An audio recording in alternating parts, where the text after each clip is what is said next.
à bord de la Marie Séraphique, une série produite par le Château des Ducs de Bretagne, musée d'histoire de Nantes.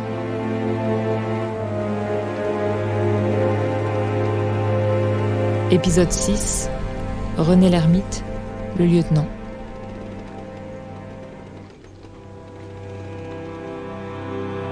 Nous y voilà, Saint-Domingue, royaume du sucre et de l'esclavage, où se côtoient dans les plantations les riches demeures coloniales et les baraques des captifs, où s'enrichissent les colons et où meurent les esclaves épuisés. Destination de commerce pour les uns, destination ultime pour les autres.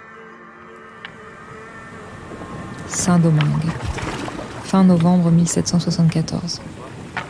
Celui-là, ici, la gamine à gauche.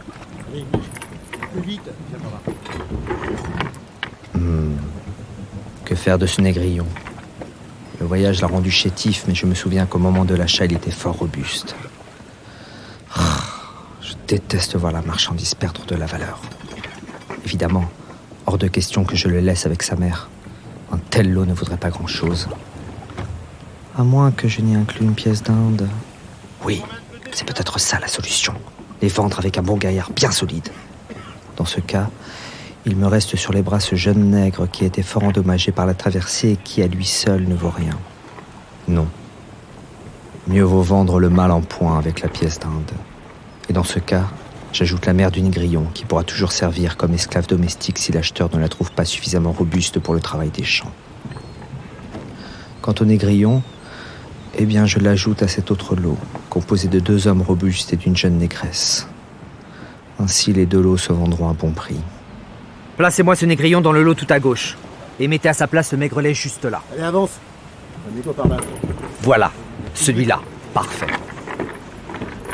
Ah, nous y sommes presque. Il reste un dernier lot qui ne vaudra pas bien cher. Mais comme le dit le capitaine, il en faut pour toutes les bourses. Et ce grand nègre qui sera vendu seul. De fait, nous avons toutes les raisons d'être optimistes. Même si la perte d'une vingtaine de nègres est à déplorer pendant la traversée, la marchandise restante est dans l'ensemble en bon état. Lieutenant, j'ai à vous parler. Oui, mon capitaine. L'inspection sanitaire vient de nous délivrer un avis favorable. Nous allons pouvoir commencer la vente. C'est une bonne nouvelle. Et ce n'est pas tout. J'ai réussi à obtenir que la vente se fasse sur le navire. Nous économiserons ainsi les diverses taxes appliquées sur l'île. Cela ne me surprend pas, je vous sais habile négociateur. Faisons-nous affaire cette fois encore avec la maison Allard et Tardivi. Oui, j'ai toute confiance en eux. Leur travail est des plus sérieux quand il s'agit d'organiser la vente ou de suivre les paiements dus aux armateurs. En effet, et Monsieur Gruel s'est montré particulièrement satisfait de leur suivi administratif fort méticuleux lors de la dernière campagne. Exact. Et vous, mon cher l'ermite, en avez-vous terminé avec la constitution des lots? À l'instant, mon capitaine. Voyez par vous-même. Tout cela m'a l'air très bien, lieutenant. Bon, j'ai juste un doute sur ce jeune nègre, qui a un bien mauvais aspect. Mettez-le plutôt dans le lot d'à côté. Au milieu de 2 costauds et d'une jolie négresse, sa valeur ne baissera pas de trop. Échangez sa place avec celle du négrillon. Il faut que chaque esclave nous rapporte en moyenne 1200 livres pour que l'opération soit une belle réussite. Bien, mon capitaine.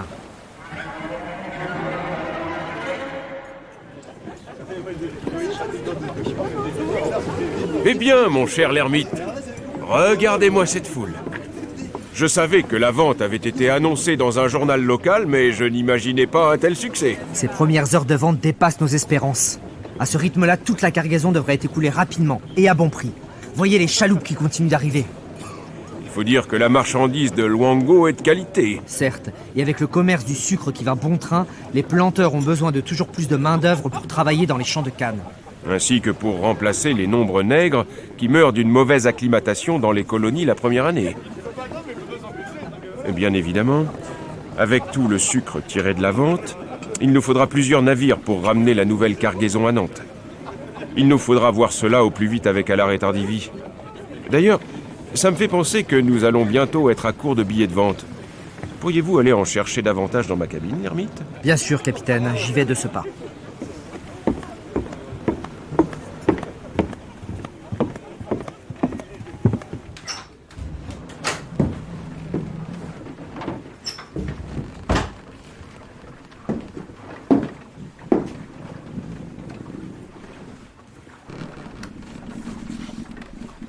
Eh bien, ces cartographies sont de vraies pépites. Précision du trait, choix des couleurs, finesse de la calligraphie, tout y est. Cet homme a du talent. J'ai eu l'occasion de voir les dessins et les toiles qu'il exécute à ses heures perdues et je puis affirmer qu'il possède de véritables qualités artistiques. Ce goût commun pour les choses de l'art renforce sans aucun doute l'estime que nous nous portons mutuellement. Il faut croire que nous étions faits pour nous entendre. D'ailleurs, sans lui, je ne serais peut-être encore qu'un simple patron de chaloupe. Cet homme m'a donné ma chance en m'accordant plusieurs promotions. Et si Dieu le veut, j'occuperai moi-même d'ici peu la cabine du capitaine sur une prochaine campagne. Mon rêve d'ancien mousse n'a jamais été aussi près de se réaliser. Mais restons concentrés. Ce n'est pas le moment de perdre du temps. Où sont donc ces billets de vente ?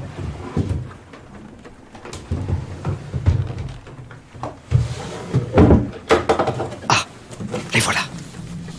Les nègres vont tous pouvoir rejoindre leur nouveau maître.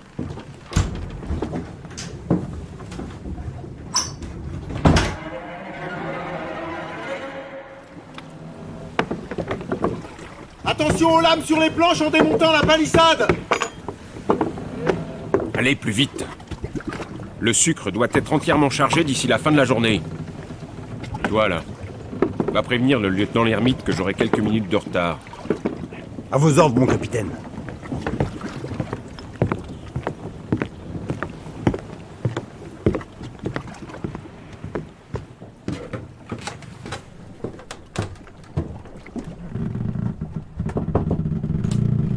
Lieutenant, le capitaine me charge de vous prévenir qu'il aura un peu de retard. C'est noté, merci. Au fait, un nouveau mousse devrait rejoindre l'équipage demain matin. Il remplacera le petit tombé à la mer. Tu t'occuperas de lui. À vos ordres, lieutenant. Elle est bien, votre peinture. C'est un paysage de la côte du Cap Français. J'en ferai cadeau à Monsieur Gruel à notre retour. Ah. Tu peux disposer. Où en étais-je ? C'est un verre plus tendre qu'il me faut ici. Voilà. Oui, c'est parfait. Et une pointe d'ocre de ce côté-là. Ah, la lumière est tout de suite plus éclatante. Bien, ce sera tout pour aujourd'hui. Cette journée aura été une belle réussite. Monsieur Gruel ne s'est pas trompé en accordant une nouvelle fois sa confiance au capitaine Fautrel Goji. La seule ombre au tableau reste de trouver quelques marins embauchés pour le voyage du retour. Entre les morts et les désertions, l'équipage doit être renforcé. Le nouveau mousse ne suffira pas. Aussi, je crains bien qu'il ne faille augmenter les paies des matelots pour les inciter à monter à bord. Entrez donc, capitaine. Souhaitez-vous boire quelque chose ?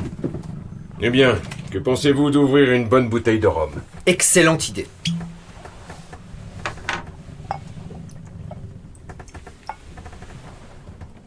Mais dites-moi, lieutenant, voilà une fort belle aquarelle. Merci, capitaine. C'est un cadeau pour Monsieur Gruel. J'espère qu'il appréciera. N'en doutez pas. Notre homme a vécu sur ces terres. Il aura certainement grand plaisir à admirer votre tableau.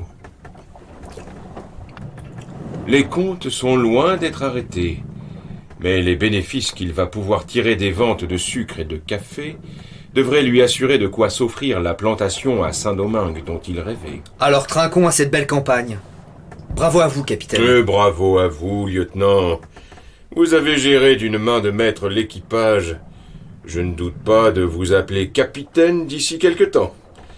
Vous avez désormais l'expérience et toutes les qualités pour mener à bien une prochaine campagne. Et soyez certain que je saurai faire valoir autour de moi quel homme de confiance vous êtes. Merci, capitaine. Trinquons donc à cette réussite.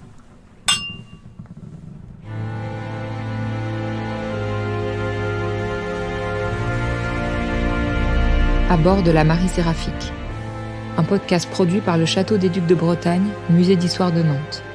Adaptation Claire Lou, d'après la bande dessinée documentaire Enchaînée dans l'entrepont de la Marie Séraphique, parue aux éditions Petit à Petit.